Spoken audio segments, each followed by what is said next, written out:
Uyattуулuk degen emne degeni? Bugün biz köp nerselerde uyat deybiz. Dastarkonda jakşırak jasaylı, uyat bolat.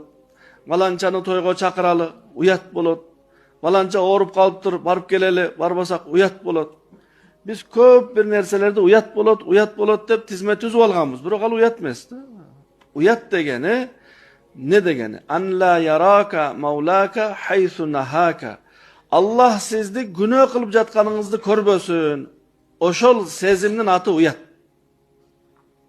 Allah Taalaga günah kılıp jatıp körünüp kalbaw sıfatı uşul uyattı. Allah Taala'dan jaşırıp günah kıla turgan jer barby? Jok. Tünü, günü, jerin astında, üstünde Allah barın körüp turat. Allah Taalaga günah kılgan awalda, sostoyaniyada körünüp kalbayınçı degen sezim uşunun atı uyat bolot.